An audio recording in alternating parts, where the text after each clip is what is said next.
Hey, so I wanted to make this video because it's been on my mind a lot today and I really wanted to share it. I can't take full credit for this because it comes from a discussion that I had with a friend of mine, so he gets a lot of credit for it too. I today had my first class of the semester for a class called Abnormal Psychology, and I'm really excited for it, but I wanted to bring up a point that a friend of mine shared with me. The word he used was uncompassionate. He suggested that the use of the word abnormal to describe the psychology we were studying was uncompassionate to the people who experience those abnormal behaviors or people who are affected by them. And I wanted to talk about this point because at first I kind of talked, like, I got his point, but I did argue with him slightly just about how they just were saying, you know, it's not normal behavior. But then as I thought about it, I agree with him. I completely agree. And I want to talk about that right now. So first, I'm going to look at my laptop and give you some definitions. So Merriam-Webster defines psychology as the study of mind and behavior. That's pretty common knowledge, but I wanted to share it in case some of you didn't know what psychology was. And abnormal, to give you the Merriam-Webster definition, is deviating from the normal or average.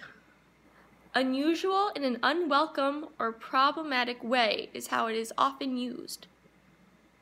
So abnormal does have a negative connotation. Plus, I don't like the word normal. Nothing is normal, really. There's average, but normal, no.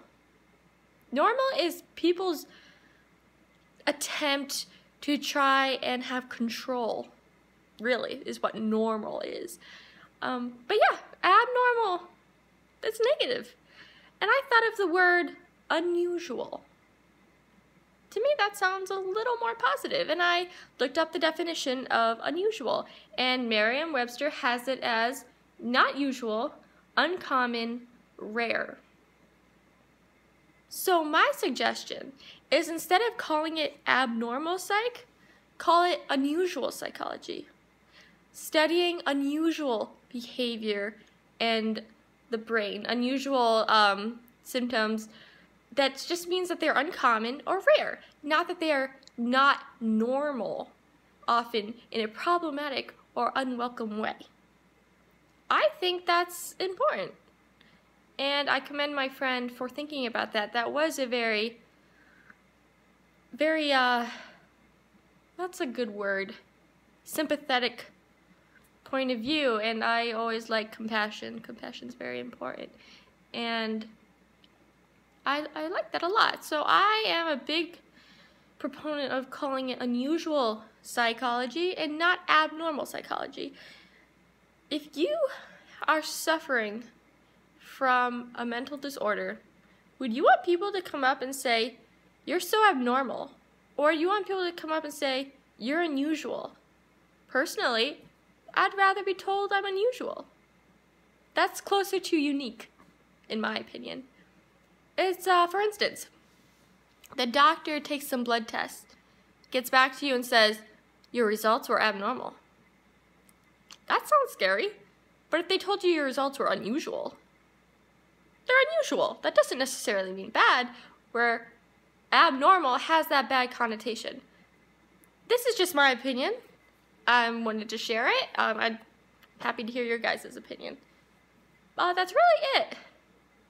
I just think about that because words are powerful and words are important. And it's not a huge deal. It's not the end of the world. But to be sensitive to other people, I think unusual is a more appropriate word. Anyway, that's all I have today. I hope you appreciate that, and I'll see you next time, okay? Bye.